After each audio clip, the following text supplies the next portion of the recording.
S, P and F are the sub shells. अब आगे की कहानी पे बात करते हैं। एस में कितने 2, पी में कितने 6, डी में कितने 10, एफ में कितने 14। अब बात आती है कि भैया ये कॉन्फ़िगरेशन लिखा कैसे जाएगा। सो देखो लिखने का तरीका हम लोगों ने यहाँ नीचे में बना के देखा है कि भैया इस तरीके से ये सीक्वेंस आता है। सबसे पहले भरते हैं 1s को, फिर 2s को, फिर 2p को, फिर 3s को, 3p को, 4s को, और ये सीक्वेंस आपको याद रखना है कि ऐसे ही होता है। आप इसमें कोई चेंज नहीं कर सकते अपने हिसाब से, बिल्कुल रट्टा मारना एकदम एकदम ऐसे ना कि भाई एकदम मतलब ऐसे ही होता ही है। अब हीलियम को He बोलते हैं तो बोलते हैं, तो सीक्वेंस ऐसा होता है तो होता है, सिंपल, दैट्स ऑल। ठीक है, चलिए। सो ये सीक्वेंस में हमको इलेक्ट्रॉन्स को डालने होते हैं। एस में कितने आएंगे, चाहे 1s हो या 2s हो या आपके पास 5s हो, कोई भी एस हो, एस में कितने मैक्सिमम 2 इलेक्ट्रॉन, पी में कितने 6, डी में कितने 10, एफ में कितने 14, मतलब दो दो ऐड करते जाना, सोच के देखो, सॉरी 4 4 ऐड करते जाना, सोच के देखो तो ये याद करने की जरूरत नहीं है, 4 4 4 4 ऐड करते जाओ, काम आपके पास बनते चला जाएगा। ठीक है, सो ये आपके पास कहानी होगी कि आप किस सीक्वेंस में इलेक्ट्रॉन्स को फिल करोगे। चलो मैं इस सीक्वेंस को यहाँ दिखा रहा हूँ, उसको ध्यान दो, ये सीक्वेंस हमको याद करना है। ठीक है, बिल्कुल ध्यान रखना, हर्ष में आ रहा हूँ, ये सीक्वेंस बिल्कुल ध्यान रखना है कि हमको इसी में फिल करना होता है। क्यों है ऐसा, इस पे माथा पेची नहीं करना, करना है, दैट्स ऑल। ठीक है, अब बात आता है कि भलो चलो भैया मान लिए इसमें फिल करना है, कैसे करेंगे, कुछ समझ में नहीं आ रहा कि इलेक्ट्रॉन्स कैसे फिल करेंगे, कैसे किया जाए, क्या किया जाए, कुछ नहीं सोचना अपने को, बस ऐसे ध्यान दो। मान लो कि यहां से आप चलना शुरू किए, ठीक है, यहां से आप चलना शुरू किए, आपके पास एक बाल्टी है, एक बकेट ले लो, एक बकेट है आपके पास, इस बकेट में आपने इलेक्ट्रॉन्स रख लिए हैं। कितने इलेक्ट्रॉन्स होंगे, जितना आपका एटॉमिक नंबर होगा। फॉर एग्जाम्पल, मैं एग्जाम्पल यहाँ लेके बताता हूँ कि एग्जाम्पल के लिए मान लो मुझे कैल्शियम का इलेक्ट्रॉनिक कॉन्फ़िगरेशन लिखना है, कैल्शियम का लिखना है। ठीक है, कैल्शियम में कितने इलेक्ट्रॉन्स होते हैं भैया, तो हमको पता है एटॉमिक नंबर होता है 20 और मास होता है 40, तो हमारे लिए इलेक्ट्रॉन्स भी कितने आ जाएंगे 20। अब सोचो कि यहाँ से मान लो ये गोलू भाई है, इसका नाम है गोलू, गोलू चलना शुरू किया, इसके पास 20 बॉल है, 20 बॉल्स है, तो 20 बॉल्स को अब ये खट खट खट खट खट खट खट खट यहाँ से चलना शुरू करेगा, और ये सारे डिब्बों में, ये सारे डिब्बों में इन बॉल्स को डालते जाएगा, 1s में, 2s में, 2p में, 3s में, 3p में, ये नाम है इनका, 1s 2s 3s 3p इनका नाम है। एस में कितने डाल सकता है 2, पी में कितने डालेगा 6, डी में कितना 10, एफ में कितना 14, ये एकदम रट्टा मार जाओ, 4 4 ऐड करके 2 6 10 14। ठीक है, अब चलो मुझे बताओ, मैं इसको लेके आगे बढ़ रहा हूं, मुझे आराम से प्यार से बताना, कोई जल्दी नहीं है। जब ये गोलू भाई 1s के पास पहुंचेगा तो 1s में कितने इलेक्ट्रॉन डालेगा 2, डाला। 2s में कितने डालेगा, मुझे फटाफट मैसेज करके बता दो यार, 2s में कितने डालेगा इलेक्ट्रॉन, एकदम आराम से, कोई जल्दी नहीं है, 2s में कितने इलेक्ट्रॉन डालेगा, 2s में कितने डालेगा 2, एस ही है ना, एस में कितना डाल सकता है 2 ही डाल सकता है, तो 2s में कितना डालेगा 2। चलो 2p में कितना डालेगा मुझे बताओ फटाफट से, 2p में कितने इलेक्ट्रॉन डालेगा, क्या बात है, क्या बात है, क्या बात है, कितने, शुभम 4 कैसे आ गए भाई, कितनी बार बोल चुका हूं बाबू कि देखो 2, फिर उसके बाद 6, उसके बाद 10, उसके बाद 14, नहीं याद है तो यहाँ लिख दे रहा हूँ SPDF, ये तो याद रखो। चलो तो ठीक है, वेरी गुड वेरी गुड, बहुत लोगों ने सही आंसर दिया, दैट इज इसमें कितना डालेगा, तो इसमें डालेगा 6। 3s में कितना डालेगा, 3s में कितना डालेगा जल्दी बताओ 2। 3p में कितना डालेगा, 3p में कितना डालेगा 6। अभी बताओ मुझे कि टोटल इसने कितने इलेक्ट्रॉन्स डाल दिया, जाते जाते यहां तक इसके पास कितने इलेक्ट्रॉन डाले जा चुके हैं, टोटल कितना डाल चुका है, कितना इलेक्ट्रॉन डाल चुका है ये 18 डाल चुका है, बचा कितना इसके पास है 2 बचा हुआ है, मतलब 4s में फाइनली वो कितने इलेक्ट्रॉन डाल देगा 2 डाल देगा, 20 के 20 इलेक्ट्रॉन स्वाहा हो गए।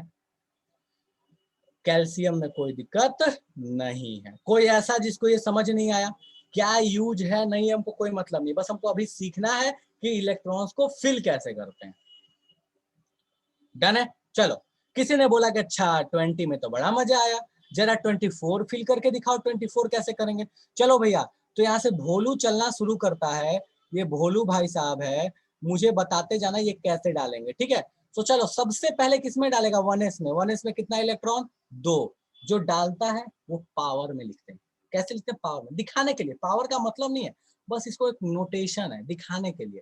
आप चाहो तो इसको ऐसे भी लिख सकते हो, लेकिन ऐसे बड़ा मेहनत है यार, 1s के सामने डैश दे के 2 लिखना, तो हम ऐसे नहीं लिखते, हम इसके ऊपर में लिख लेते हैं।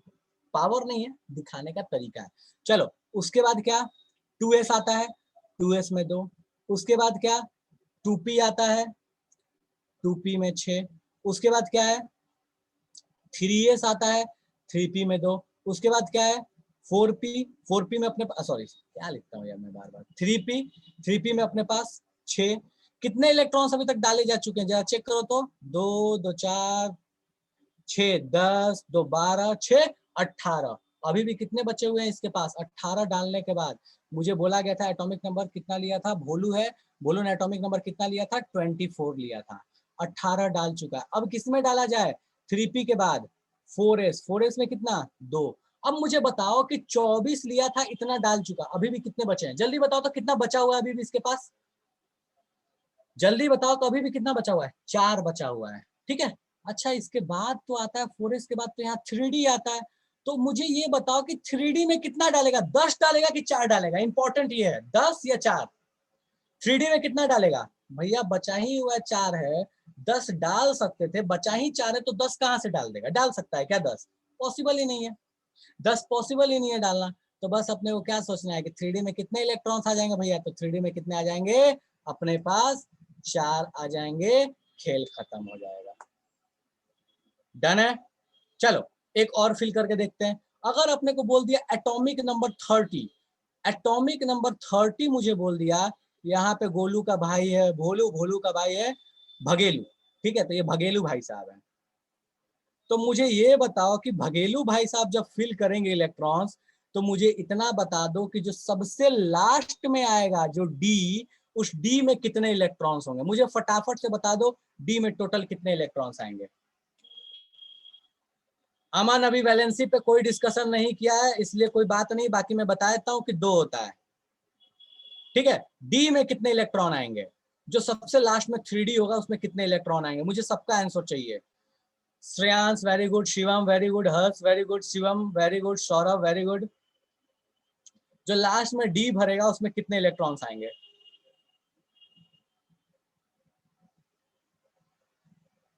Shubham very good. चलो तो बहुत लोगों ने सही जवाब दिया, अब हर्ष की बारी, बोलो हर्ष क्या डाउट है?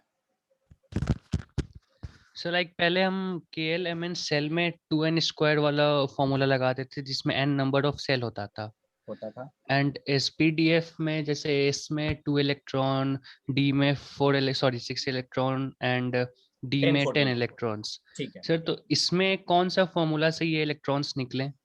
लाइक इसमें या फिर ये एजम्पशन है?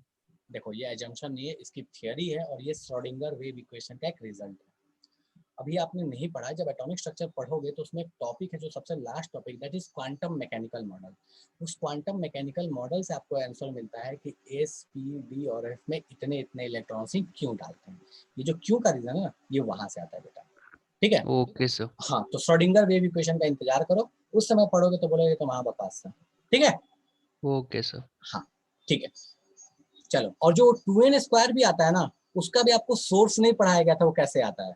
वो भी जो रिजल्ट है वो एक्चुअल में इसी का रिजल्ट है। इसी को आप जब फर्दर लेके जाते हैं तो आपको पता चलता है किसी भी सेल में 2n² इलेक्ट्रॉन्स ही क्यों आते हैं। आपको कभी बचपन में ये नहीं पढ़ाया गया होगा कि वो क्यों है, आपको पढ़ाया गया है कि ऐसा होता है, लेकिन वो क्यों होता है श्रोडिंगर जब पढ़ेंगे तो आंसर मिल जाएगा।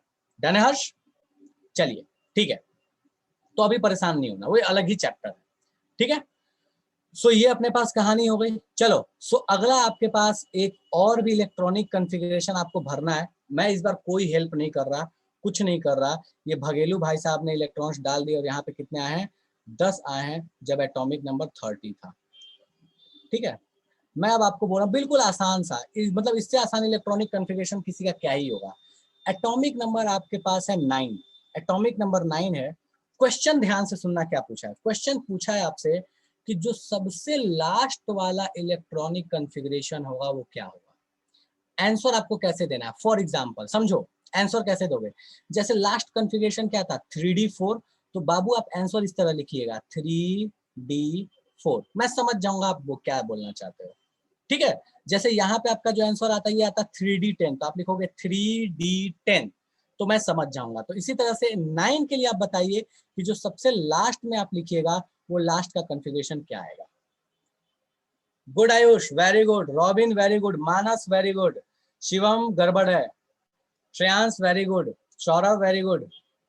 Shubham very good. क्या बात है यार, क्या बात है, मजा आ गया। विनय गड़बड़ है। शिवम मिश्रा, क्या बात है। शिवम मिश्रा ने तो मतलब बिल्कुल एकदम परफेक्ट लिखा है, एकदम ऐसी, एकदम इसी सीक्वेंस में ऐसे लिखना है। सीक्वेंस नहीं, मतलब एकदम पावर और लगा के लिखा है। चलो पीयूष वेरी गुड। चलिए, सो मैं लेके ये, अब ये अपने पास है कचालू भाई साहब, ठीक है। इसका भाई है कचालू, ठीक है। तो ये कचालू है। कचालू चला, कितने कितने बॉल्स लेके चला? 9। कैसे फिल करेगा? चलो स्टार्ट करते हैं।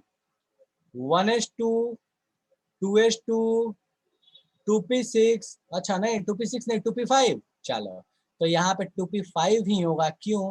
क्योंकि भैया यहाँ पे 9 इलेक्ट्रॉन के लिए 2 यहाँ डाल दिया, 2 यहाँ डाल दिया, तो बचा ही कितना है? 5। तो लास्ट वाला क्या हो जाएगा? 2p5 हो जाएगा। तो आप आंसर कैसे लिख सकते थे? 2p5। आप चुपचाप ऐसे लिख के आंसर भेज सकते थे। बहुत लोगों ने बिल्कुल करेक्ट भेजा है, कोई दिक्कत नहीं है। कोई ऐसा जिसको यहाँ तक में किसी भी तरह की तकलीफ है, कोई भी चीज इतना सा भी अगर समझ नहीं आया, तो मुझे बता दो कि भैया हमको ये कॉन्फ़िगरेशन नहीं लिखना आया।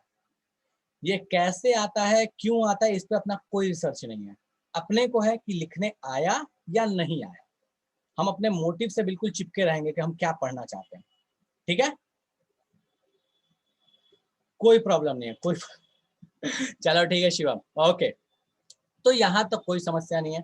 कुछ कॉन्फ़िगरेशन मैं दे रहा हूँ, आप कॉपी में आराम से लिखो, कोई जल्दी नहीं है, आराम से लिखो, कोई हड़बड़ी नहीं है।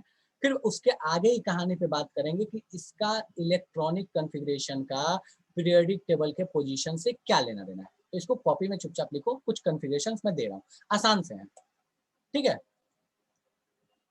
आप आराम से लिखो, मुझे आंसर नहीं चाहिए, आप लिखो और लिख के मुझे बताना कि हाँ मैंने लिख लिया। और लिखने के बाद थोड़ा थोड़ा सा जगह छोड़ देना। फॉर एग्जाम्पल 8 के लिए कॉन्फ़िगरेशन लिख के उसके लाइन, उसके नीचे 1-2 लाइन छोड़ देना, फिर 17 के लिए लिखना, फिर 35 के लिए लिखना, ठीक है।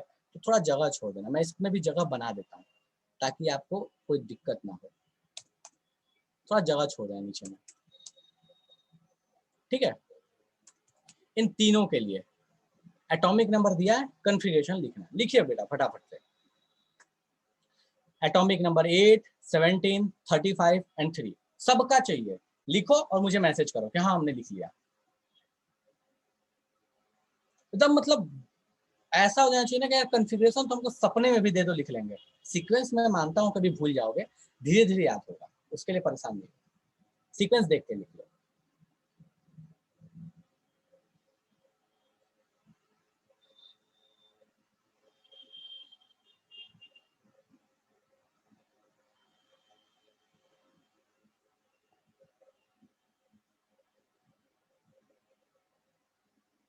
Very good Shreyansh.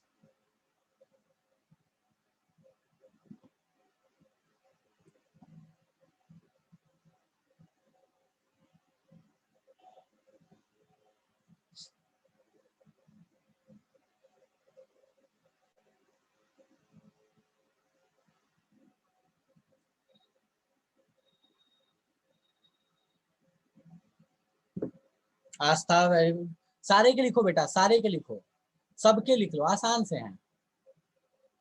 शुभम मुझे आंसर नहीं भेजो बाबू, लिख लो पहले। मुझे आंसर नहीं चाहिए, मुझे चाहिए कि पहले तुम लिखो, प्रैक्टिस हो तुम्हारी।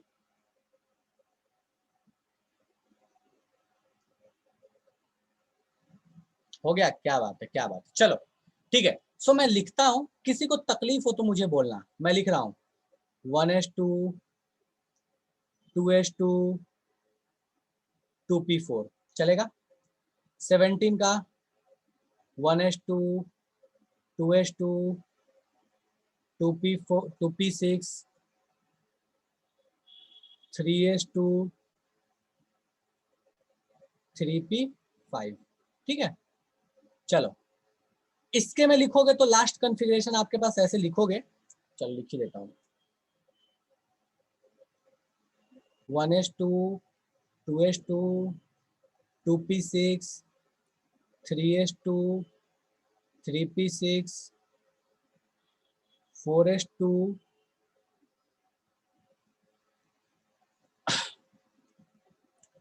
3d10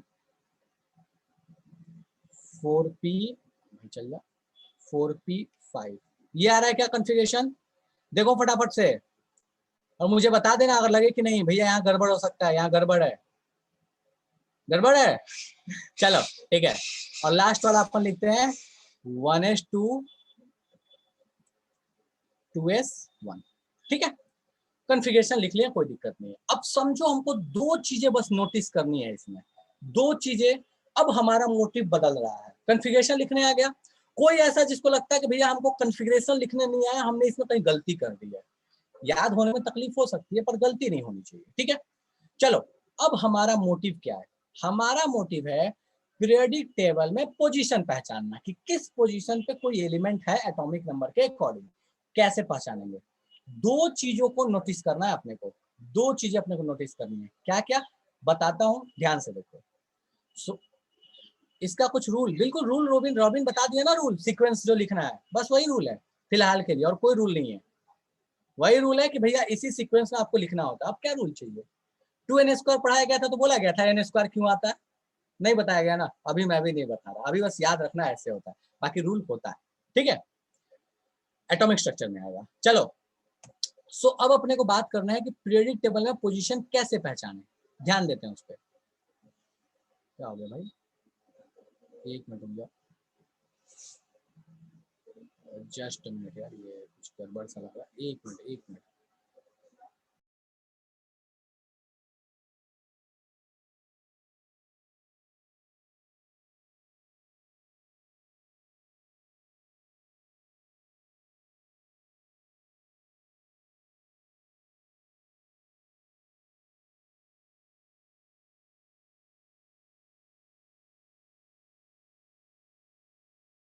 सॉरी सॉरी, कुछ थोड़ा सा एरर हो गया था, मैं एक मिनट शेयर कर रहा हूँ स्क्रीन फिर से। ठीक है, सो आपको कॉन्फ़िगरेशन पहचानना, कॉन्फ़िगरेशन के अकॉर्डिंग आप पीरियोडिक टेबल में पोजीशन कैसे पहचानोगे। ये रूल लिखा हुआ है, मैं इसको सीधे शॉर्ट ट्रिक बताता हूँ या इसका सीधा रिजल्ट बताता हूँ। क्या बोलता है?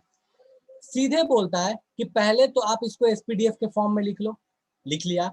उसके बाद बोलता है कि लार्जेस्ट कोएफिशिएंट देखो कि आपने जो कॉन्फ़िगरेशन लिखा है उसमें लार्जेस्ट कोएफिशिएंट क्या यूज किया है। समझाता हूँ वो कोएफिशिएंट का मतलब क्या है। और उसके बाद बोलता है क्या कि identify the subshell which was filled by last electron. Last electron ने किस सबसेल में अपनी जगह बनाई है। कुछ समझ में नहीं आया, चलो मैं एक कॉन्फ़िगरेशन लिख रहा हूं और फिर पहचानने की कोशिश करते हैं कि क्या कहानी है। ठीक है, चलो सो इस वाले में अगर हम देखें तो इस वाले में हमको पता है कि जब हमने इसका कॉन्फ़िगरेशन लिखा, 8 का कॉन्फ़िगरेशन लिखा, तो ये क्या आया था। सो मैं वापस से लिख रहा हूँ इसका कॉन्फ़िगरेशन 1s2 2s2 2p4। दो चीजें, लार्जेस्ट कोएफिशिएंट और लास्ट सबसेल, दो ही चीज हमको देखना है। लार्जेस्ट कोफिशिएंट का मतलब क्या है? ये जो आगे में नंबर लगा होता है, दिस इज द कोफिशिएंट। इसमें चेक करके मुझे बताओ फटाक से कि लार्जेस्ट कोफिशिएंट आपने कौन सा इस्तेमाल किया है इसमें, जल्दी बताओ मुझे लार्जेस्ट कोफिशिएंट क्या है। ठीक है, सो भैया हमको सीधे सीधे दिख रहा है कि जो लार्जेस्ट कोफिशिएंट हमने यूज किया है इस केस में वो लार्जेस्ट कोफिशिएंट 2 है, और तो कुछ यूज नहीं किया, 2 है। चलो आगे देखो, ध्यान से देखना इसका अगला स्टेटमेंट बोलता है कि identify the largest coefficient which will be the period. Okay, मतलब उस कॉन्फ़िगरेशन में जो सबसे बड़ा कोफिशिएंट होगा वही वही उस एलिमेंट का पीरियड होगा। हॉरिजॉन्टल वाला रो पता चल गया कि किस वाले रो में वो एलिमेंट रहेगा। डन, एक चीज तो क्लियर हो गई। आगे बढ़ते हैं, बोलता क्या है अगला स्टेप कि भैया ये पता करो कि किस सबसेल में डाला।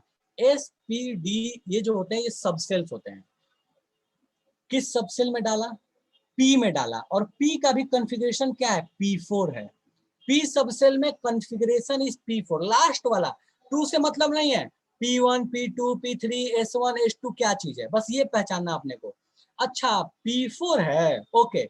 अब बस ये कॉन्फ़िगरेशन देखो और उसको इस टेबल के साथ मैच कर लो, ग्रुप पता चल जाएगा। कैसे? तो यहाँ ध्यान दो इस नीचे वाले टेबल के साथ आपको मैच करना है। Follow the table and identify, नीचे वाले टेबल को फॉलो करो। इसमें ढूंढो P4 कहाँ है, P4 यहाँ है। उसके लिए ग्रुप कौन सा होता है, उसके लिए ग्रुप होता है 16। खेल खत्म हो गया। दो चीजें, लार्जेस्ट कोफिशिएंट डन। उसके बाद आपके पास क्या बोला, कॉन्फ़िगरेशन देखो सबसे लास्ट वाला और इस टेबल से मैच कर लो। बड़ा टफ काम है। इसके शॉर्ट ट्रिक्स हैं, लेकिन अभी आपको पूरा लंबा प्रोसेस लेके जाना है। शॉर्ट ट्रिक बता दूंगा, बाद में बोलोगे माँ फर्जी था ये तो, ठीक है, लेकिन अभी लॉन्ग प्रोसीजर जाना है। चलो, कुछ समझ में नहीं आया तो जरा यहाँ पे बात कर लें एक बार फिर से। तो भैया ये P4 था, तो यहाँ कौन सा ग्रुप हो जाएगा, अभी जस्ट हमने देखा P4 का मतलब 16, तो हम यहाँ बोल सकते हैं कि इस एलिमेंट का पीरियड हो जाएगा, ध्यान दो, इसका पीरियड हो जाएगा 2 और इसका ग्रुप जो होगा वो हो जाएगा 16। अच्छा, चेक करके देखा जाए पीरियडिक टेबल में, क्या पता सही है कि गलत है यार, हमको क्या पता। चलो भाई, पीरियडिक टेबल कहाँ गया, पीरियडिक टेबल निकल जा।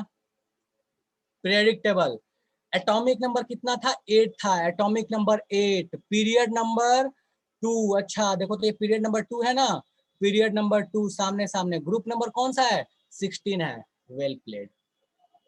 ठीक है, दो चीजें, लास्ट का कॉन्फ़िगरेशन, लार्जेस्ट कोफिशिएंट। चलो भैया आगे जरा देखते हैं, याद करना है अपने को, ये बात जान लो, याद करने का कोई ऑप्शन फिलहाल नहीं है, बाद में शॉर्ट ट्रिक्स आएंगे, लेकिन अभी हमको याद रखना है। ठीक है, सबके लिए हो जाएगा मृगंक, सबके लिए हो जाएगा, लेकिन याद रखना जो तुम कह रहे हो वो थोड़ा अलग है, उस पर नहीं जा रहा है। ठीक है, चलो उसका भी आऊंगा, उसका भी वक्त आएगा।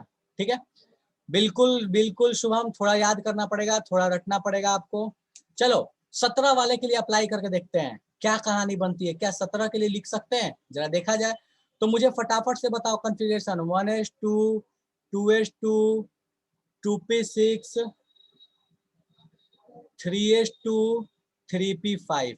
मुझे बताओ कि इसमें लार्जेस्ट कोफिशिएंट कौन सा है, लार्जेस्ट कोफिशिएंट कौन सा, लार्जेस्ट कोफिशिएंट 2 सेल में तो कौन लेंगे, आस्था जो भी सबसे बड़ा कोफिशिएंट है वही हो जाएगा। चलो कोई भी ले लो। अच्छा एक बात बता बाबू, ये 2 और 2 तो 2 ही हुआ ना, तो तुम यहाँ वाला लो या वहां वाला लो, दोनों में से कोई भी ले लो, उससे कोई फर्क नहीं पड़ना। ठीक है, चलो लार्जेस्ट कोफिशिएंट 3, 3, मतलब लार्जेस्ट कोफिशिएंट कौन सा है, 3 है। तो पीरियड कौन सा हो जाएगा, थर्ड हो जाएगा। कोई ऐसा जिसको लगता है कि हमको पीरियड पहचानने नहीं आया तो हैंड रेज कर दो। कोई ऐसा जो कहना चाहता है कि हमको पीरियड पहचानने नहीं आया पीरियड टेबल में, हैंड रेज कर दो। माला बोल रही है कि नहीं समझ में आया, बोलो माला बाबू क्या समझ में नहीं आया, पीरियड पर कैसे देखते हैं यही। नहीं समझ में आया पीरियड देखने। बाबू ये कॉन्फ़िगरेशन लिखने आ गया, यस सर। इसमें जो सबसे बड़ा वाला नंबर आगे में यूज किया गया है वो पकड़ो। बताओ इस पूरे कॉन्फ़िगरेशन में सबसे बड़ा कोएफिशिएंट कौन सा यूज किया गया है, 3। 3। तो इसका पीरियड क्या हो गया, क्या हो गया माला, 3। 3। ग्रुप कैसे पता करेंगे, ग्रुप पता करने के लिए सबसे लास्ट का कॉन्फ़िगरेशन जो है उसको ऐसे गोला मारो। क्या कॉन्फ़िगरेशन है माला, जल्दी बता बाबू, 5 है। P5 है, 5 नहीं है, हाँ, P5 है। 5। चलो नीचे एक टेबल दिया है, इसके साथ मैच करो, बताओ P5 के लिए ग्रुप कौन सा होगा, जल्दी बताओ, P5 के लिए कौन सा होगा, 17। 17 ग्रुप होगा। हमको दिख रहा है कि P5 के लिए ग्रुप क्या हो जाएगा, 17 हो जाएगा। मतलब ये जो एलिमेंट है इसका ग्रुप कौन सा हो जाएगा, 17 हो जाएगा। अपने को कोई तकलीफ इसमें नहीं है। जरा मॉडर्न पीरियड टेबल से क्रॉस चेक करके देख लें, देखा जाए भाई क्रॉस चेक करके क्या सही है कि नहीं है। देखो तो यहाँ माला चेक करो तो बाबू बताओ तो, देखो 17 वाले के लिए सही है क्या, देखो एटॉमिक नंबर 17 वाले के लिए ग्रुप कौन सा है बाबू, पीरियड कौन सा है, थर्ड, ग्रुप कौन सा है, 17। 17। चलेगा, यस सर। हाँ चलो ठीक है। सौरभ बोल रहा है ग्रुप समझ में नहीं आया, सौरभ ऑडियो ऑन करो, जल्दी बताओ क्या समझ में नहीं आया, कहाँ गया, ऑडियो ऑन करो। ये बिल्कुल समझ में आना ही चाहिए, इसका कोई ऑप्शन ही नहीं है कि नहीं समझ में आए, बिना समझे आगे बढ़ना ही नहीं है अपने को। चलो ठीक है, मुझे फटाफट से अब इसी तरीके से आपको 2 बताया मैंने, आप इन दोनों का मुझे आंसर बता दो बाबू सारे लोग। 35 वाले का ग्रुप पीरियड और 3 वाले का। मृगंक वो लास्ट में मेरे से पूछ लेना, मृगंक लास्ट में आपके क्वेश्चन का आंसर दे रहा हूं मैं, ठीक है। चलो 35 वाले का ग्रुप और पीरियड बताओ बाबू, और 3 वाले का ग्रुप और पीरियड बताओ। अभी बता लो हर्ष, बता लो, मैं लिखने के लिए टाइम दूंगा, अभी थोड़ा बता लो, थोड़ा रफ कर लो फिर मैं लिखने के लिए टाइम दूंगा, स्टेप्स लिखने के लिए। अभी बताओ पहले इसको, ग्रुप और पीरियड। अच्छा लिखा ही नहीं है तो बताएंगे कैसे? ओ सॉरी, लिख लो, पहले लिख लो, ये स्टेप्स लिख लो, स्टेप्स फॉर पोजीशन, और ये पूरा का पूरा टेबल बना के कायदे से लिखना, अच्छे से लिखना बाबू। ये टेबल बहुत काम का है, बहुत इंपॉर्टेंट है, ठीक है। बाद में शॉर्ट ट्रिक है इसका, फिलहाल अच्छे से बना के लिखिए।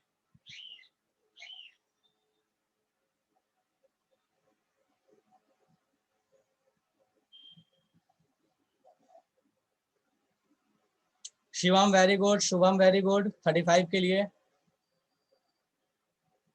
किसी को ऐसा लगे कि हमको समझ नहीं आया है, ऊपर से बाउंसर, नो बॉल या यॉर्कर से हम बोल्ड हो गए, तो मुझे बता देना। रॉबिन कौन सा? अच्छा सेकंड के लिए बोल रहे हो, ठीक है।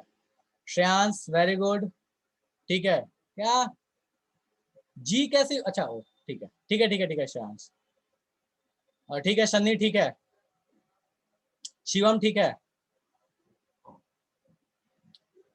जिया, ठीक है, क्या बात है आयुष, ठीक है। मजा आना चाहिए यार, लगना चाहिए कि यूं करेंगे हम तो इसको सॉल्व। क्रॉस चेक भी करते रहना, ताकि ऐसा ना हो जाए मैं क्रॉस चेक के लिए पीरियड टेबल यहीं पे चिपका दे रहा हूँ, ताकि समस्या ही ना हो। रुको मैं पीरियड टेबल को लाता हूँ और यहीं चिपका देता हूँ, जीवन का कष्ट ही निवारण हो जाएगा।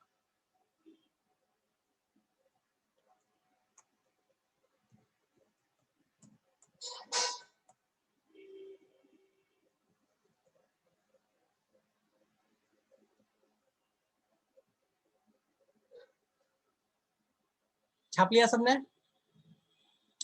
चलो छाप लिया। फुल टॉस है, क्या बात है यार, फुल टॉस ही होना चाहिए। देखो पूरी केमिस्ट्री फुल टॉस है यार, कुछ है ही नहीं, कोई दम नहीं है।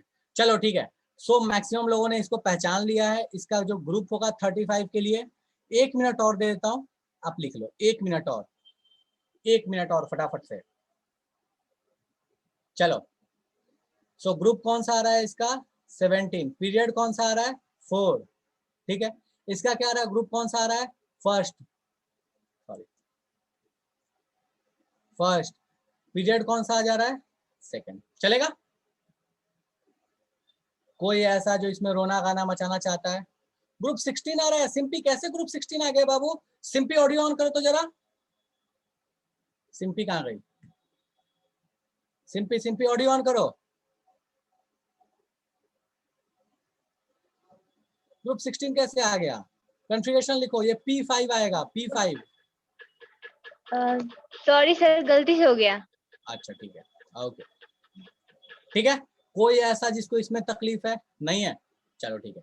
सो एक दो और कॉन्फ़िगरेशन देता हूं, आपको पोजीशन पहचानना है, क्रॉस चेक करके हम देखेंगे, ठीक है।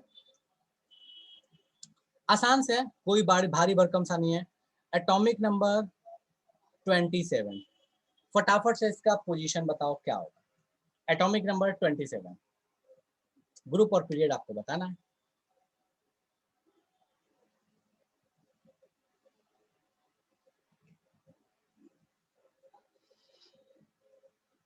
शॉर्ट ट्रिक अभी नहीं बताऊंगा, ये मैं पहले बता दे रहा हूँ, अभी नहीं बताऊंगा। शॉर्ट ट्रिक बिल्कुल लास्ट में, जिसको सीखना है ये बेस्ट मेथड है। शॉर्ट ट्रिक लास्ट में बात कर दूंगा, समझा दूंगा मैं, फिर से एक बार आएगा जब एटॉमिक स्ट्रक्चर पढ़ेंगे तो। 27 ग्रुप पीरियड, जल्दी करो फटाफट से।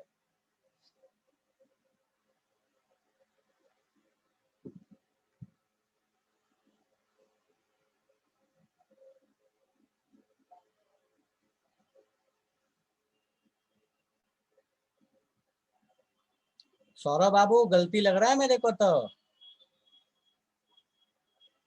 आयुष गलत है, पीरियड। आस्था पीरियड सही है, अंशु दोनों सही है, पीरियड ग्रुप। रॉबिन पीरियड गलत है, सनी सही है, विनय पीरियड सही है। मुझे तो दोनों चाहिए, पीरियड और ग्रुप दोनों चाहिए ना, एक से थोड़ी काम चलेगा जीवन में। फुल टॉस है यार। ठीक है, किसने यार, दो लोगों ने भेज दिया, ऊपर निकल गया। रुको एक मिनट, मुझे देख लेने दो किसने भेजा। शिवम सही है, शुभम सही है, क्रिस सही है,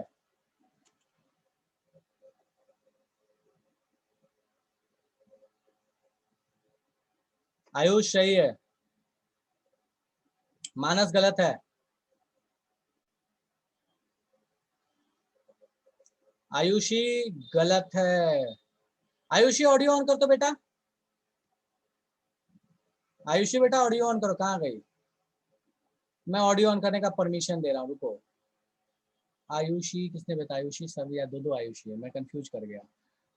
आयुषी शर्मा, आयुषी शर्मा ऑडियो ऑन कीजिए बेटा, ऑडियो ऑन कीजिए। Yes sir. हाँ जी, बताइए आपका कैसे आया था बेटा कॉन्फ़िगरेशन, मुझे बताइए, मैं कॉन्फ़िगरेशन लिख रहा हूँ इसका, बताइए बेटा क्या कॉन्फ़िगरेशन आया? 1s² 1:2, ऐसे स्क्वायर नहीं बोलते, 2 बोला करो, 1:2, 1s2 ठीक है, 2s2 2:2, 2p6 2p6, 3s2 3:2, 3p5 3p5, ठीक है, हो गया। देखो तो 27 हो गया क्या बाबू? 27 है, 2 2 6 10, नहीं सर सॉरी। अच्छा, तो ये 27 17 नहीं 27 है, ठीक है, दोबारा से करो। हाँ जी, चलो, और मुझे कौन बताएगा? कौन? सौरभ, जरा ऑडियो ऑन करना, तो सौरभ ऑडियो ऑन करो। हाँ जी, Yes. इसका आगे मदद कीजिए मेरा, कैसे लिखा जाए यार, बड़ा कष्ट है लिखने में। So 1s2 यहाँ तक तो यहाँ तक तो ठीक है ना, 3s2 तक। 3p में क्या लिखूं मैं? 3p हाँ 3p6 3p6, उसके बाद आगे sir 4s2 4s2, ठीक है, इसके आगे 3d7 3d7। अच्छा 27 हो गया क्या? लग रहा है 27 हो गया, ठीक है। बताइए ग्रुप कौन सा होना चाहिए? सर 3 ग्रुप हो जाएगा सर d7 ग्रुप हो जाएगा D7 के हिसाब से। तो D7 के हिसाब से बाबू क्या था अपने पास? यार मेरे को तो D7 के हिसाब से ग्रुप 9 लगा, आपने ग्रुप 7 भेजा था ना मेरे को? नो सर d7 ही भेजिए। 7 कहाँ भेजा सर? G7 भेजा, ग्रुप 7 कैसे होगा? ग्रुप 9 आएगा ना ये। ओ यस सर। कैसे ग्रुप 7 भेज दिया? ठीक है, कॉन्फ़िगरेशन है D7, ग्रुप नहीं है D7। बात समझ में आया? Yes sir. हाँ जी, ठीक है, चलो, तो ग्रुप हो गया अपने पास यहाँ पे कौन सा? 9 हो गया। ओके, माला कहाँ गई? माला ऑडियो ऑन करो तो बाबू जरा। माला ने मुझसे पूछा था लार्जेस्ट किसके हिसाब से कोएफिशिएंट लेंगे। माला मुझे बताओ कि इसमें कोएफिशिएंट क्या लें, जल्दी से बताओ तो पीरियड के लिए। क्या सर? इसमें पीरियड कैसे लिखूंगा मैं, मुझे कैसे पता चलेगा पीरियड कौन सा बेटा?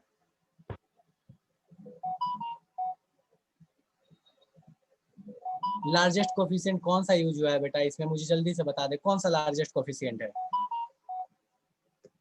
लार्जेस्ट कोएफिशिएंट हाँ बताओ, लार्जेस्ट कोएफिशिएंट क्या यूज हुआ है, बताओ जल्दी से फटाक से। 4s2 है। 4:2 है या 4 है? सिर्फ कोएफिशिएंट बोला ना, तो 4 ही हुआ ना, तो पीरियड कौन सा हो जाएगा? 4। पीरियड बताने में तो कोई दिक्कत नहीं है, largest coefficient is the period.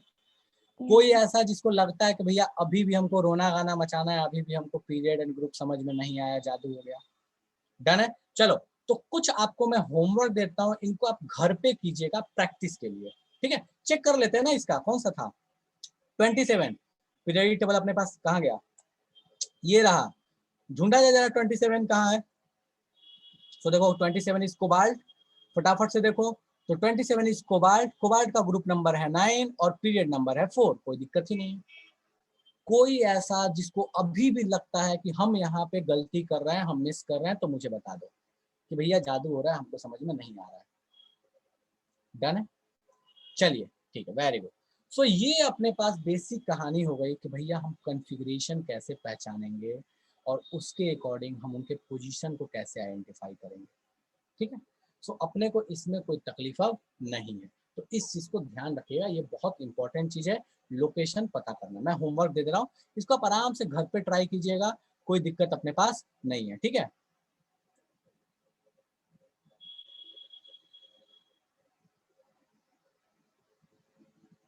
ये होमवर्क है आपका, पोजीशन पहचानना है, ठीक है।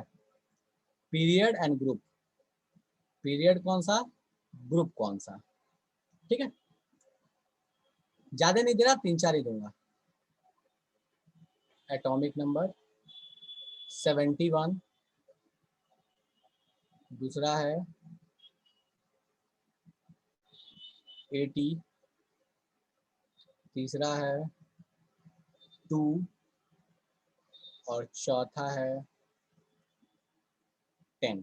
ठीक है, इनके लिए आपको पोजीशंस पहचानने कि इनका पोजीशंस क्या क्या होता है, ग्रुप और पीरियड। इसको लिख लीजिए, अगले क्लास में यहीं से स्टार्ट करेंगे। पहले होमवर्क के अकॉर्डिंग आपसे पूछूंगा इनका पोजीशन और फिर बात करेंगे।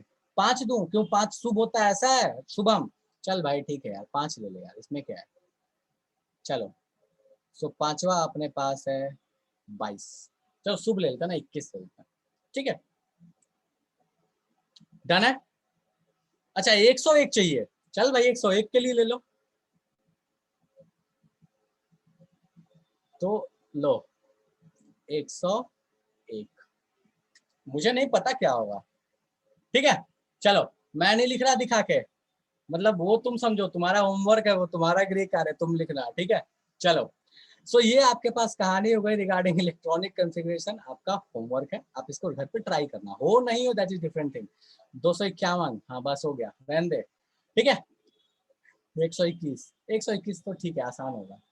चलो तो ये आप घर पे आराम से करना। अब अपन आते हैं इस चैप्टर का सबसे important part, that is trends कैसे चलते हैं, जो बचपन में पढ़ाया गया कि रेडियस कैसे चलेगा, वैलेंसी क्या होगी, कहीं पे आयनिक उसका बोल देगा कि भैया आयनिक है तो आयनिक का रेडियस कैसे चलेगा, कहीं बोलेगा इलेक्ट्रोनिगेटिविटी कैसे चलेगी, आयनाइजेशन पोटेंशियल कैसे चलेगा। ठीक है, तो ये सारी चीजें अपन देखने वाले हैं।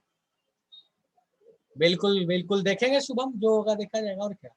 चलो सो ये आपके पास कहानी वही चीज है, ये बताने के लिए है कि देखो ये S है, ये B है, ये P है और ये F ब्लॉक है, और कुछ है नहीं, ये अपन ऑलरेडी देख चुके हैं। ये कुछ देखो शॉर्ट ट्रिक्स है यहाँ पे, ठीक है, पीरियोडिक टेबल याद करने के लिए। जैसे मैं एक दो बताता हूँ जो मैंने बचपन में याद किया था, बाकी आप देखो मैं इसमें शॉर्ट ट्रिक्स में मैं क्यों नहीं बता रहा ज्यादा डिटेल्स में, क्योंकि हर किसी को याद करने का अपना तरीका होता है। कोई शॉर्ट ट्रिक्स याद लगाता है, कोई अपने अपने शॉर्ट ट्रिक्स बनाता है। ठीक है, तो देखो एक शॉर्ट ट्रिक जो मुझे गूगल पे मिला था, तो बहुत अच्छा है ये। ठीक है, ये इस सीरीज के लिए है, सुन लो इसको ध्यान से। लिखा हुआ है, सुनो तुम विवाह कर लो मुझसे, फिर कोई नहीं कहेगा। ठीक है, तो ये इसका शॉर्ट ट्रिक है, ये इस ग्रुप के लिए, सुनो तुम विवाह कर लो मुझसे, फिर कोई नहीं कहेगा, जो भी है इसके बाद। ठीक है, तो ये शॉर्ट ट्रिक है, चाहो तो आप अपने हिसाब से इसको इस्तेमाल कर सकते हो। ठीक है, चलो उसके बाद ये सारे शॉर्ट ट्रिक्स आपने सुना होगा, हेलिना की रब से फरियाद। ठीक है, उसके बाद देखो सेकंड ग्रुप के लिए मैं थोड़ा एक हेल्प कर देता हूँ, जो मैंने अपने टाइम में याद किया था, बहुत अच्छा शॉर्ट ट्रिक है। सो ऐसे है कुछ कि बेटा मांगे कन्या सुंदर बाप राजी। तो इट्स योर चॉइस, आप जैसे याद करना चाहते हो वैसे याद कर सकते हो। ठीक है, सो मैं इस पे नहीं जा रहा, आपके पास ये शॉर्ट ट्रिक का टेबल बना के दिया हुआ है एक एग्जाम्पल के लिए, बाकी आप गूगल से देख लो, जैसे आप याद करना चाहो, सीधे याद करना चाहो ओके है, और शॉर्ट ट्रिक्स लगाना चाहो ओके है। ठीक है, जैसे लगाना चाहो वैसे ओके है। शुभम बोल रहा है बेटा मांगे कार स्कूटर बाप रोए। ठीक है यार, चलो स्कूटर का जमाना बीत गया अब तो, बट ठीक है, सही है, इलेक्ट्रिक स्कूटर बेसिकली।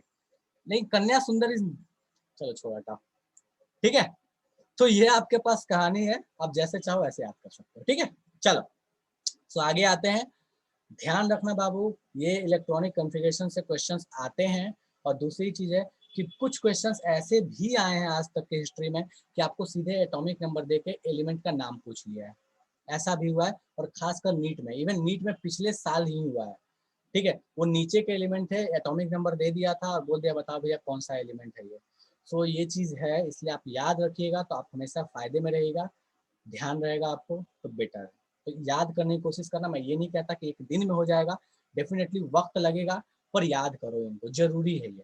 कुछ नहीं तो कम से कम देखो मैं बताता हूँ, अगर कोई बिल्कुल मतलब ऐसा है कि भैया मेमोरी पावर बिल्कुल मतलब बिल्कुल ही कम है या बहुत वीक है, जैसे मतलब मैं एक फैक्ट बताता हूँ, मुझे रटने में मुझे भी बहुत दिक्कत होता है, मैं रटना प्रेफर नहीं करता, समझना हमेशा प्रेफर करता हूँ, चीजों को फील करना प्रेफर करता हूँ, रटूंगा तो भूल जाऊंगा। सो अगर कोई ऐसा है जो बिल्कुल ऐसा है कि रटने में दिक्कत होता है, एकदम याद नहीं हो पाता, तो एटलीस्ट एस ब्लॉक कितने एटॉमिक नंबर तक याद करना है, मैं बता रहा हूँ, एटॉमिक नंबर तक वाला कॉन्सेप्ट अब जा चुका है आपका, अब आपको ऐसे ग्रुप वाइज याद करना होता है। ठीक है, सो एस वाले में दोनों बता रहा हूँ कौन कौन से आपको याद रख लेने, मैं ये पीरियोडिक टेबल खोल के मैं आपको बता देता हूँ। कि कौन कौन से एटलीस्ट आपको याद रखने बाबू, इसमें आप कॉम्प्रोमाइज नहीं कर सकते, ठीक है। ग्रुप 1, ग्रुप 2 एकदम सीधे सीधे ऐसे ऐसे, ग्रुप 13, 14, 15, 16, 17 एंड 18, मतलब एस ब्लॉक पूरा, पी ब्लॉक पूरा, ये आपको याद रखना है।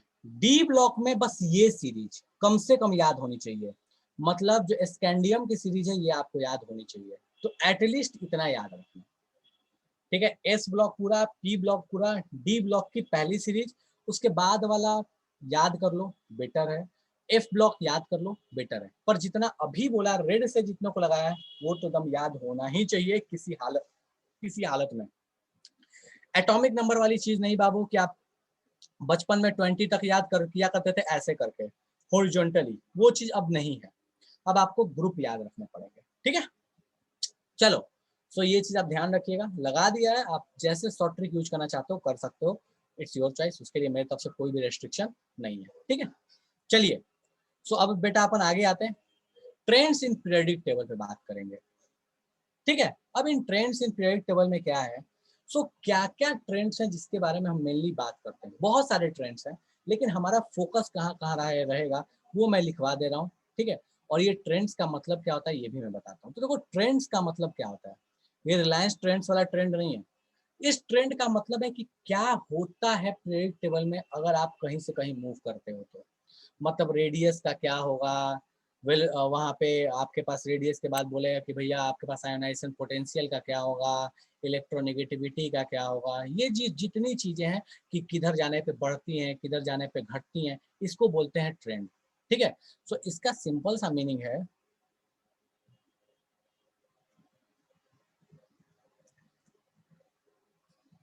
Changes in periodic table according to group or period of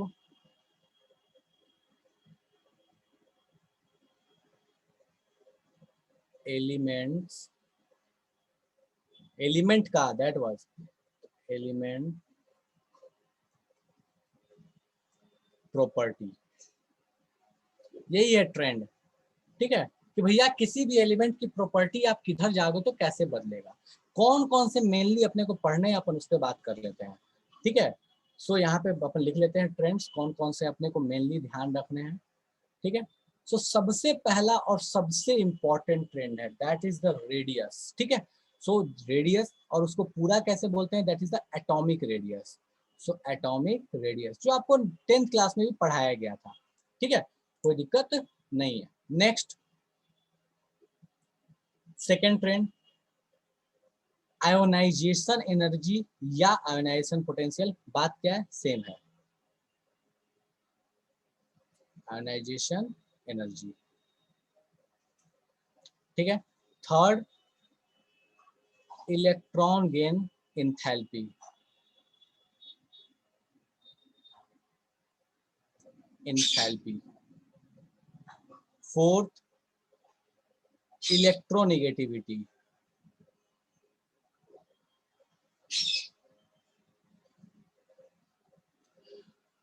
trend का मतलब रॉबिन, ट्रेंड का मतलब है बोला कि लेफ्ट से राइट जाओगे, बताओ रेडियस जो होगा वो छोटा होगा कि बड़ा होगा, बोला कि सोडियम और मैग्नीशियम में बताओ बड़ा रेडियस किसका छोटा रेडियस किसका, दैट इज ट्रेंड। कि आप पीरियोडिक टेबल में लेफ्ट से राइट जाओगे तो कोई चीज कैसे बदलेगी, ऊपर से नीचे आओगे तो कैसे बदलेगी, दैट इज सिंपली ट्रेंड, ठीक है। Electronegativity. Fifth metallic and non metallic property,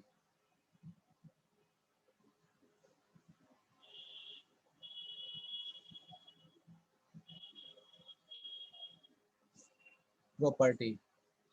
last जो अपने लिए इंपॉर्टेंट है हम उससे बात कर रहे हैं बेसिकली, ठीक है। इसके अलावे भी कुछ कुछ हैं, ऐसा नहीं है कि ये खत्म है, ठीक है।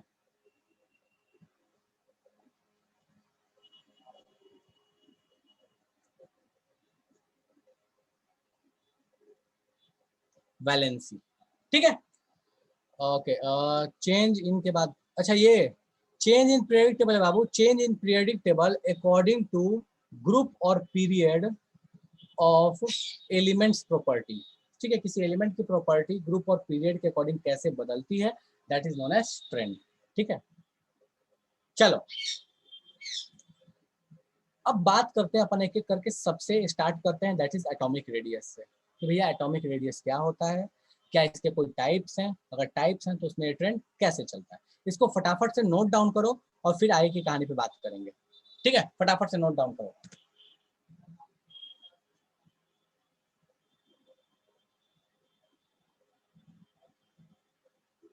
जल्दी से लिखो फिर अपन आगे बात करेंगे।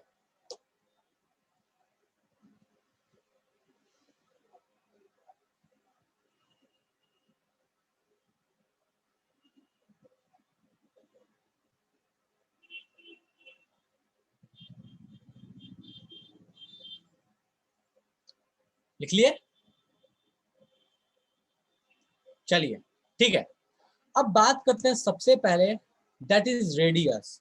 रेडियस का ट्रेंड क्या होता है, लेकिन उससे पहले कि रेडियस क्या होता है। तो देखो एटॉमिक रेडियस का मतलब क्या है।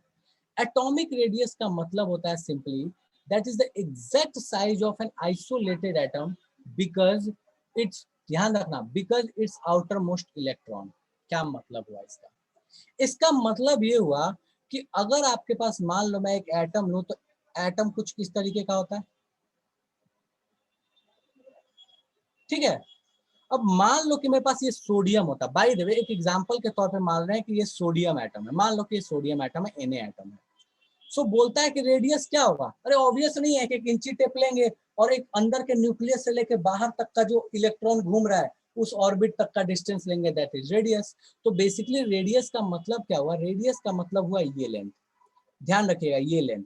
ठीक है, इलेक्ट्रॉनिक कन्फिगरेशन इसका क्या होता है भैया सोडियम का, तो हमको पता है ये होता है 281।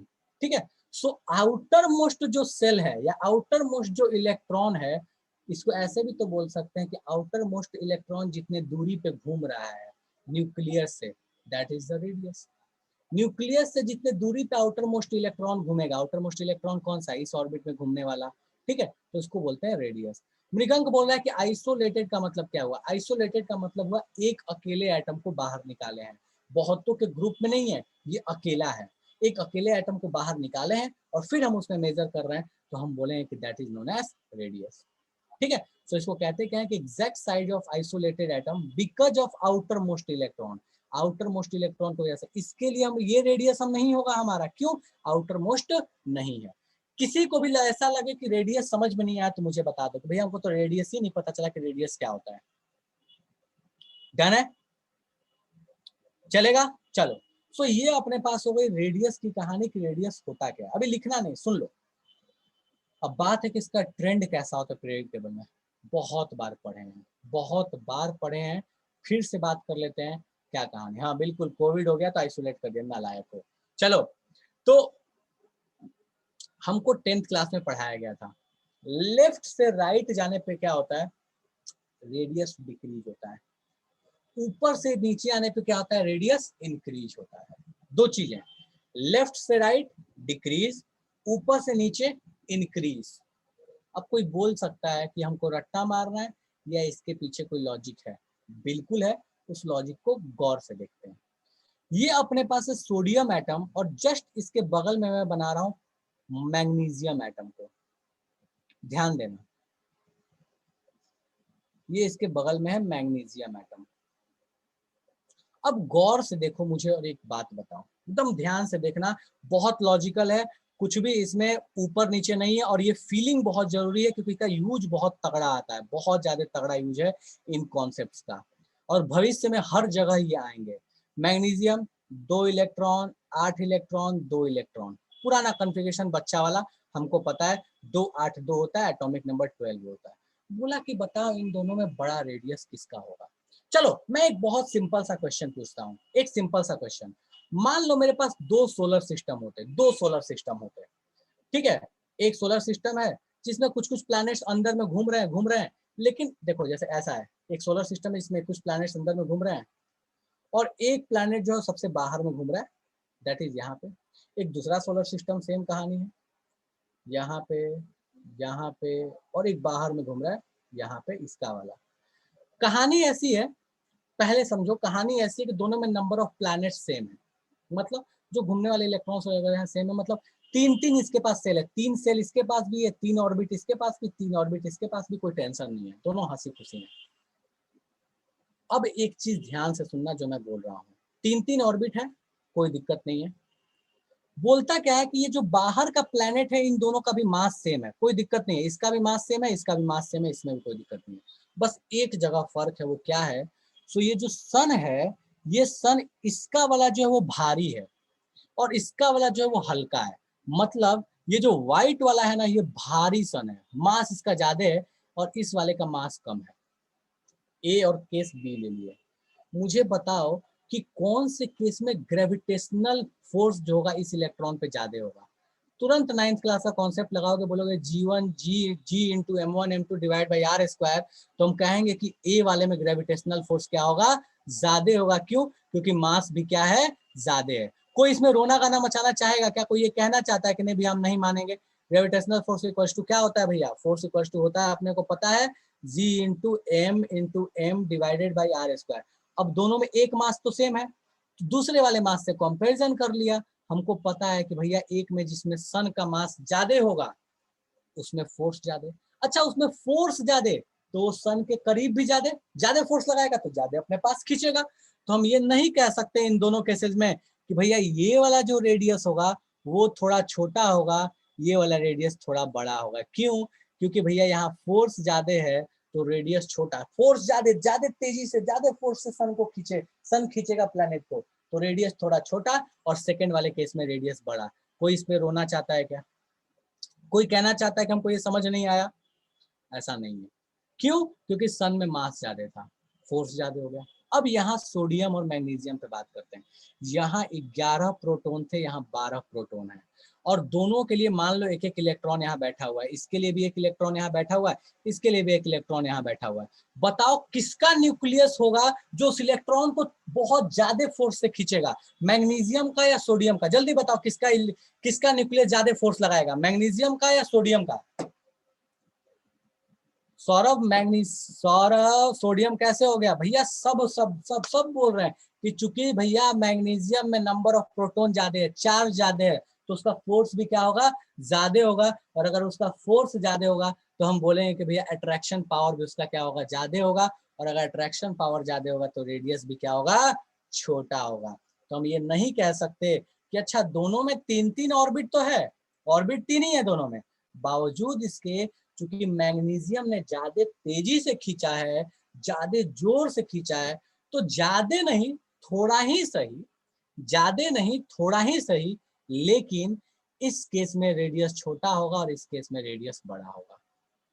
सेम कहानी आगे, मैग्नीशियम से बढ़ जाएंगे तो एल्यूमिनियम पे क्या होगा? प्रोटॉन 13 हो जाएंगे, काम खत्म, फोर्स बढ़ जाएगा। सो मैं इसको अगर ऐसे लिखूं, एक स्टेटमेंट लिखता हूं, उस स्टेटमेंट पे गौर फरमाना। मैं एक स्टेटमेंट लिख रहा हूं यहाँ पे, इस स्टेटमेंट पे गौर फरमाना, और किसी को लगे कि तकलीफ हो तो मुझे बता देना। मैं यहाँ स्टेटमेंट लिखता हूँ, इस पे ध्यान दो। Radius is inversely proportional. Inversely proportional का मतलब क्या हुआ? एक बढ़ रहा है तो दूसरा घट रहा है। Inversely proportional to force of attraction, force of attraction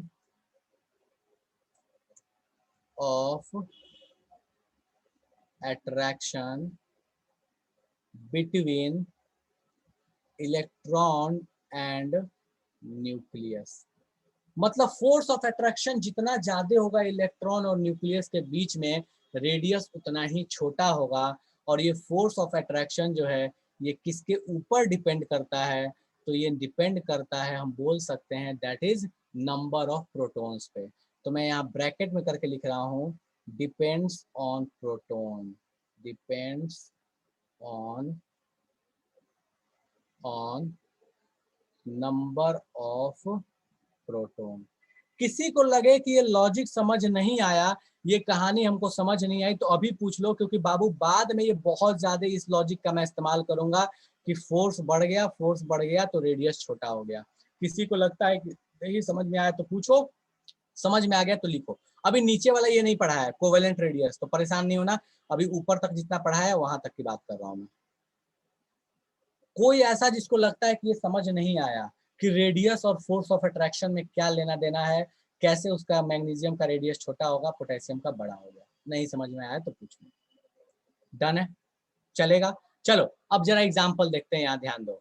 सो देखो इसने तो क्या दिया है यहाँ पे एग्जांपल, लिथियम का 152, बेरिलियम का 111। लिथियम के बाद कौन आता है, बेरिलियम। बोरोन का 88, कार्बन 77, नाइट्रोजन 74। हमको दिख रहा है कि रेडियस घट रहा है। सेम कहानी, हमको पता है कि लेफ्ट से राइट जाएंगे तो रेडियस क्या हो रहा है, घट रहा है। लॉजिक भी समझ में आ गया। अब कोई बोलता है कि ऊपर से नीचे में कैसे रेडियस बढ़ गया, यार उसमें तो सीधे रेडियस बढ़ गया ना। क्यों? क्योंकि बाबू जब ऊपर से नीचे आएंगे तो हमको एक चीज पता है कि हमारे पास जो सेल है, जो पीरियड है, वो पीरियड क्या बताता है, ऑर्बिट्स बताता है जो यूज किए गए हैं। अगर हमारा पीरियड 1 का एलिमेंट है तो उसने एक ऑर्बिट यूज किया, 2 का है तो 2 यूज किया, 3 का है तो 3 यूज किया। अगर मान लो मैं पोटेशियम यहीं ले लूँ, यहाँ सोडियम लिया और इसके बगल में मान लो मैं अगर पोटेशियम बनाता तो मैं कैसे बनाता, तो उसमें 4 ऑर्बिट बनाता, 3 बनाता और एक 4 बनाता। और हमको पता है भैया कि 4 ऑर्बिट होगा तो रेडियस क्या होगा, बड़ा ही होगा। इस 3 वाले से तो बड़ा ही होगा 4 का रेडियस। तो हम कह सकते हैं कि ऊपर से नीचे आते हैं तो चूंकि वहां पे ऑर्बिट ऐड हो जाता है तो रेडियस बढ़ जाता है। दो चीजें, ऊपर से नीचे आए तो ऑर्बिट ऐड हुआ, रेडियस बढ़ा। लेफ्ट से राइट गए तो प्रोटॉन बढ़ा, अट्रैक्शन बढ़ा, रेडियस घटा। फिर से ऊपर से नीचे आए, ऑर्बिट ऐड हुआ, रेडियस बड़ा होते गया। डन है। लेफ्ट से राइट गए, प्रोटॉन्स का नंबर बढ़ा, प्रोटॉन्स के नंबर के बढ़ने के वजह से वहां पे अट्रैक्शन बढ़ गया, इलेक्ट्रॉन और न्यूक्लियस के बीच में रेडियस घट गया। सो चलो रेडियस का एक तो लॉजिक समझ में आ गया। मैं दूसरा लॉजिक यहाँ साइड में लिखता हूँ, इसको ध्यान देना। और किसी को तकलीफ हो तो बोलना कि हमको समझ नहीं आया, अपन उस पर फिर से बात कर लेंगे। और क्या कहता है कि radius is directly proportional to number of orbits. ये किससे प्रोपोर्शनल है, नंबर ऑफ ऑर्बिट्स से। ऑर्बिट्स ज्यादा, नंबर ऑफ रेडियस भी क्या होगा, ज्यादा होगा। तो ऑर्बिट्स ज्यादा तो रेडियस भी क्या होगा, ज्यादा। और ऑर्बिट का मतलब क्या हुआ, सीधे पीरियड नंबर। पीरियड, ऑर्बिट तो सिंपली होता क्या है, पीरियड्स हमको पता चल जाता है कि ऑर्बिट कौन सा है। सो हम बोल सकते हैं कि रेडियस जो है वो ऑर्बिट से डायरेक्टली प्रोपोर्शनल है। ऑर्बिट बढ़ेगा, रेडियस भी बढ़ेगा। किसी को इसमें तकलीफ है तो पूछो, और नहीं है तो फटाफट से छाप लो। और देखो यहाँ पे एक एग्जांपल दिया हुआ है रेडियस का। जब हम ऊपर से नीचे आते हैं, ये ग्रुप 1 के लिए दिया हुआ है। देखो मैग्नीज, यहाँ lithium is 152, sodium is 186, potassium 231। मतलब ऊपर से नीचे आ रहे हैं तो रेडियस क्या हो रहा है, बड़ा हो रहा है। ठीक है, तो फटाफट से छापो, किसी को तकलीफ हो तो मुझे बता देना। ठीक है, छापो इसको। अभी नीचे वाला नहीं छापना, नीचे में जो कोवेलेंट रेडियस करके लिखा हुआ है बाबू, उसको नहीं छापना है आपको। ठीक है, उसको लिए परेशान नहीं होना, ऊपर में जितना लिखा है उसको छापो। शिवम बोल रहा है कि रेडियस जितना बढ़ेगा उतना रेडियो एक्टिव होते जाएगा एलिमेंट। शिवम ऐसा कोई जरूरी नहीं है। क्यों नहीं है? क्योंकि C14 भी रेडियो एक्टिव होता है। C14 भी रेडियो एक्टिव है, उसका रेडियस कोई बड़ा नहीं होता, लेकिन होता तो रेडियो एक्टिव है। हाँ, एक लॉजिक बताता हूँ रेडियो एक्टिव होने का। अगर नंबर ऑफ न्यूट्रॉन और प्रोटॉन में डिफरेंस बढ़ते जाएगा, बेसिकली नंबर का रेशियो देखते हैं, न्यूट्रॉन वर्सेस प्रोटॉन का, वो रेशियो जितना बड़ा होगा, 1 से जितना बड़ा होगा, उसमें रेडियो एक्टिव नेचर उतना ही ज्यादा होगा। अब सोच के देखो, तो C14 में प्रोटॉन होता है 6, न्यूट्रॉन होता है 8, तो 8/6 मतलब 1.3 के लगभग में आएगा। इसके वजह से उसमें रेडियो एक्टिव नेचर आता है। So number of neutron proton के पे डिपेंड करता है रेडियो एक्टिविटी, ना कि रेडियस पे। डन है शिवम? चलो ये ऐसे था, शिवम ने पूछा तो बता दिया। बाकी छापो आप लोग, फिर आगे की बात करते हैं। कोवेलेंट रेडियस, आयनिक रेडियस, इन पे बात करेंगे। मैग्नीशियम के लास्ट ऑर्बिट में 2 इलेक्ट्रॉन होंगे तो प्रोटॉन और इलेक्ट्रॉन का अट्रैक्शन भी तो नहीं। मृगंक ऐसा नहीं है, मैं यही तो समझा रहा था। अच्छा एक बात बताओ कि कभी आपके पास ऐसा है क्या मृगंक, मुझे एक बात बताओ तो, अगर मैं यहाँ 3 बॉल बना दूं, एक बॉल यहाँ, एक बॉल यहाँ, एक बॉल यहाँ, मुझे बताओ मृगंक, इन दोनों के बीच में जो ग्रेविटेशनल अट्रैक्शन है, क्या इस बॉल के आने से वो बदल जाएगा? नहीं, इन दोनों का अपना ग्रेविटेशनल अट्रैक्शन होगा, नहीं बदलेगा ना। तो बिल्कुल जैसे ग्रेविटेशनल अट्रैक्शन किसी के आने से नहीं बदलता, वैसे ही इलेक्ट्रोस्टैटिक अट्रैक्शन भी नहीं बदलता। दोनों एक जैसे होते हैं, दोनों का नेचर ही एक होता है। जैसा चार्ज के बीच में अट्रैक्शन और जो फोर्स लगता है वो सेम लगता है ग्रेविटेशन में, फॉर्मूला भी वैसा होता है। ग्रेविटेशन का जो फॉर्मूला होता है ना, वैसे अगर यहाँ इलेक्ट्रोस्टैटिक फोर्स का फॉर्मूला देखोगे तो ये होता है K Q1 Q2 by are square. यहाँ Q1 Q2 चार्ज होता है, जैसे वहाँ M1 M2 होता था, वहाँ G होता था, यहाँ K होता है। डन है? छाप लिया सबने? चलो ठीक है, अब आगे बात करते हैं। अब बात ये आया, छाप लिया कोई ऐसा जो अभी भी छाप रहा है? बाबू ये पूरा छापना है, ये टेबल नहीं बनाओ तो चलेगा, ये टेबल नहीं बनाओगे कोई दिक्कत नहीं है, पर ये और ये पूरा छापना है। देखो इसमें क्या दिया है, किसी के लिए ध्यान देना, लेफ्ट से राइट रेडियस डिक्रीज, ऊपर से नीचे रेडियस इंक्रीज, मतलब ग्रुप में रेडियस इंक्रीज होता है, लेफ्ट से राइट पे डिक्रीज होता है।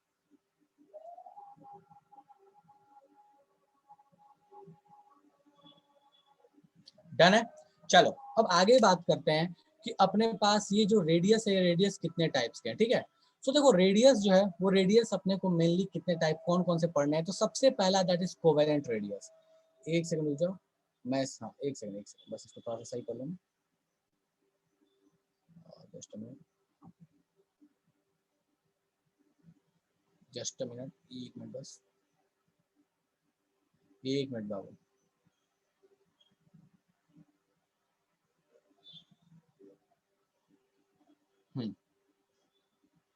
ठीक है। सो अपने पास सबसे पहला टाइप का रेडियस है दैट इज कोवेलेंट रेडियस। अब ये कोवेलेंट रेडियस क्या होता है, जरा इस पे गौर फरमाते हैं। सो कोवेलेंट रेडियस का मतलब है half of the distance between two nuclei of a two identical atoms joined by single covalent bond in a molecule. ये इसका स्टैंडर्ड डेफिनेशन है कि भैया ये कोवेलेंट रेडियस होता क्या है।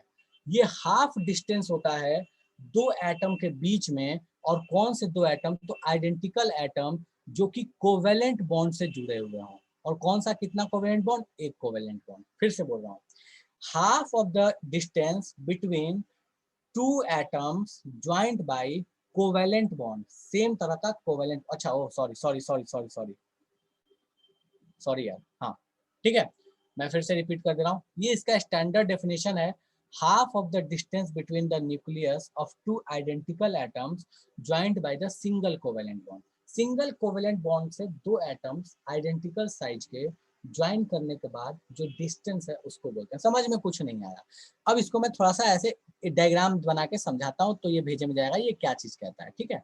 चलो सो अपने को क्या करना है कि दो बना लेना एटम्स, दो बनाते हैं फटाफट से। ओ क्या हो रहा है, हाँ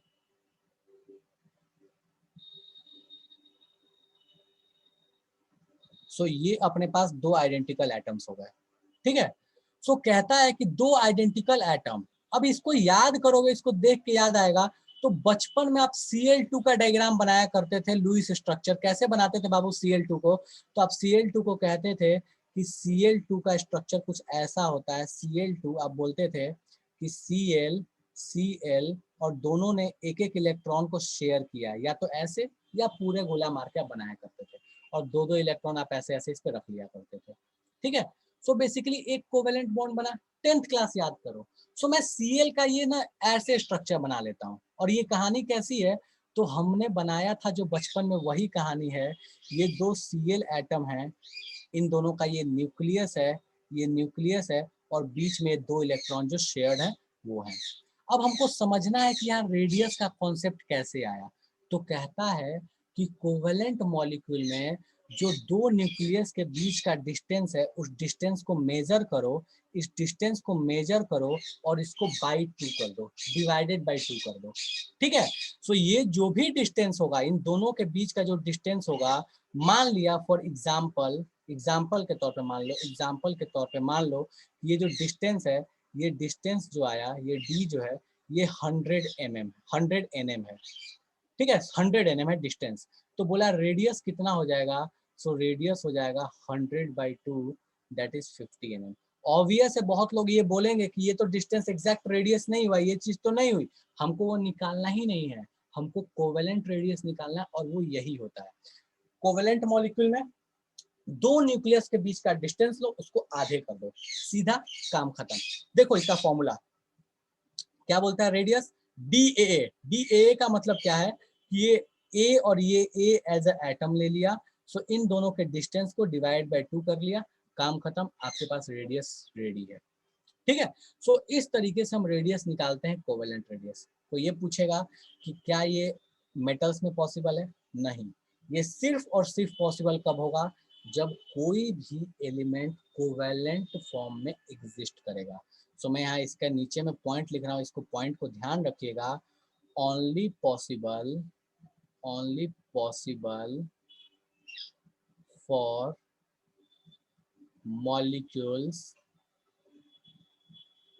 molecules in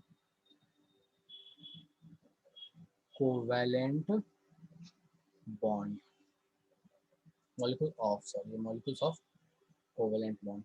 सिर्फ और सिर्फ उनके लिए पॉसिबल है जहां पे कोई मॉलिक्यूल कोवेलेंट बॉन्ड बनाता है। अगर वो आयनिक बना लेगा, अगर वो किसी दूसरे तरीके का बॉन्ड बनाएगा तो पॉसिबल नहीं होगा। एग्जाम्पल के तौर पे ये किसके लिए पॉसिबल है, तो मैं एग्जाम्पल के तौर पे लिख रहा हूँ किसके लिए पॉसिबल है। H2 के लिए, Cl2 के लिए, F2 के लिए, Br2 के लिए, डन है। अब क्वेश्चन एक मैं नीचे में दे रहा हूँ, इसको ध्यान देना कि बताओ क्या इसके लिए पॉसिबल है। मैं एक क्वेश्चन दे रहा हूँ, एग्जाम्पल के तौर पे यहाँ दे रहा हूँ, इसको बताना, is covalent radius can be measured इन दो केस। यहाँ दो केस दे रहा हूँ, इन दोनों को आपको बताना है पॉसिबल है या नहीं है। NaCl में क्या कोवेलेंट रेडियस निकाला जा सकता है, येस और नो। ठीक है, दूसरा, क्या O2 में निकाला जा सकता है, येस और नो। फटाफट से मुझे बताओ, पहले NaCl में, उसके बाद O2 में, जल्दी से बताओ मुझे। नहीं, दोनों में नहीं निकाला जा सकता, नो, और यहाँ भी नो। क्यों यहाँ नो बोला? लोग बोलेंगे O2 तो होता है।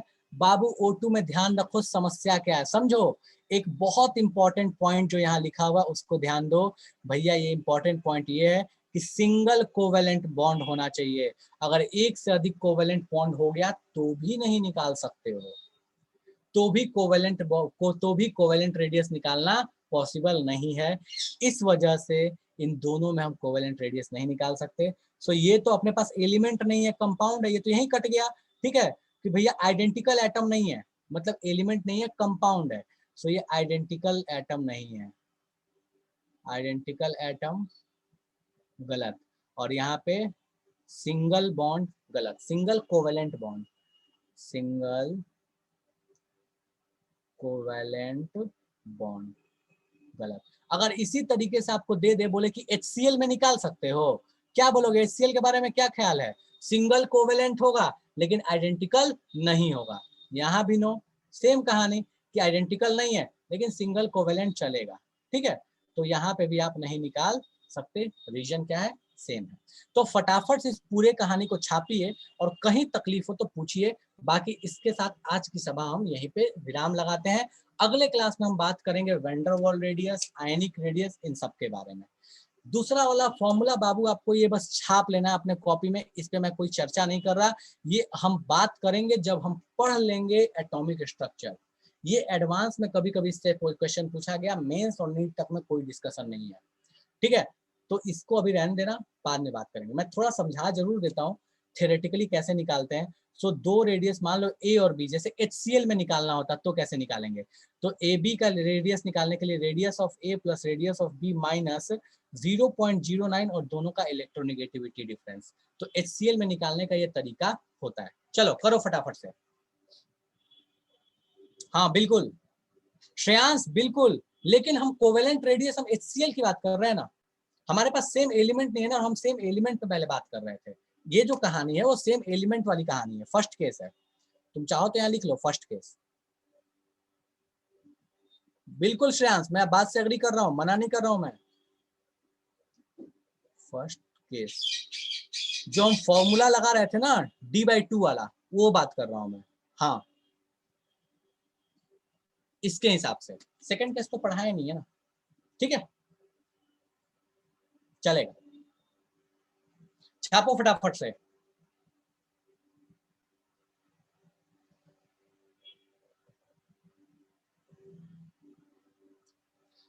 डन है, स्लाइड डाउन कर दिया है हर्ष, लिख लो। हर्ष यार हाँ, वो डीएसएस रखना था, डीएसएस मैं अरेंज करता हूँ बेटा कल, ठीक है। कल आपकी क्लास नहीं है तो कल शाम को डीएसएस अरेंज करेंगे, ठीक है। कल केमिस्ट्री क्लास नहीं है, कल शाम को डीएसएस कर दूंगा मोल कॉन्सेप्ट का। भाई जिन लोगों ने नहीं कंप्लीट किया सारे लोग कंप्लीट कर लो, कल शाम को मोल कॉन्सेप्ट का डीएसएस होगा, लिंक मैं भेज दूंगा कल शाम को 7 बजे। नहीं नहीं नहीं नहीं, कल शाम को 7 बजे नहीं होगा यार, सॉरी, कल शाम को पहले होगा, अगर होगा तो 5 बजे होगा, 7 बजे नहीं होगा, ठीक है, बता दूंगा मैं एक बार, सॉरी। तो कल शाम को क्लास है, थोड़ी तो हो सकती है तकलीफ हो।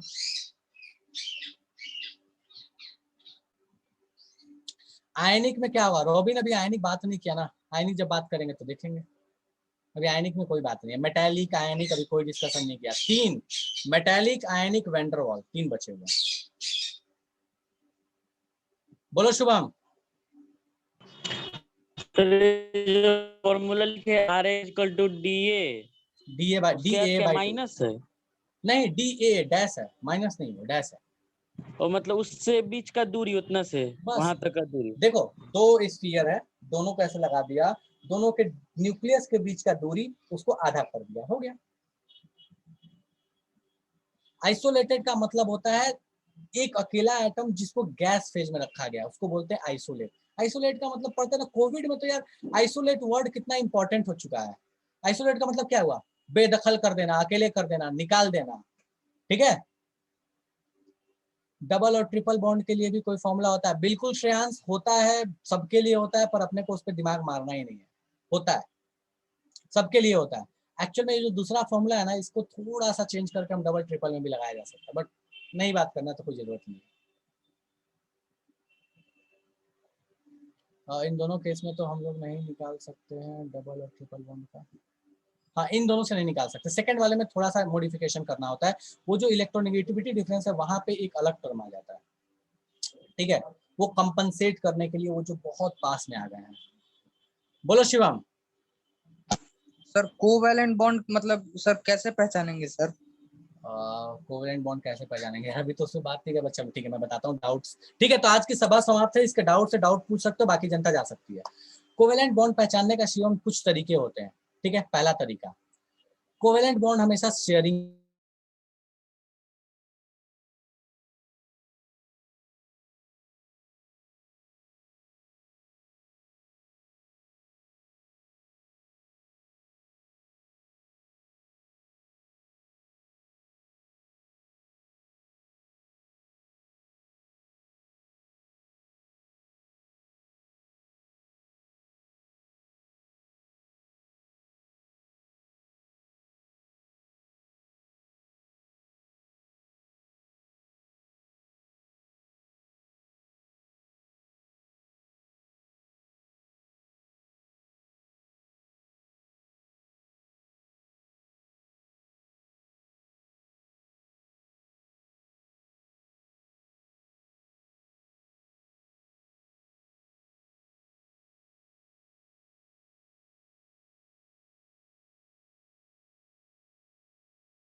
आप लोग का डाउट जो है नेक्स्ट क्लास में होगा, क्योंकि एरर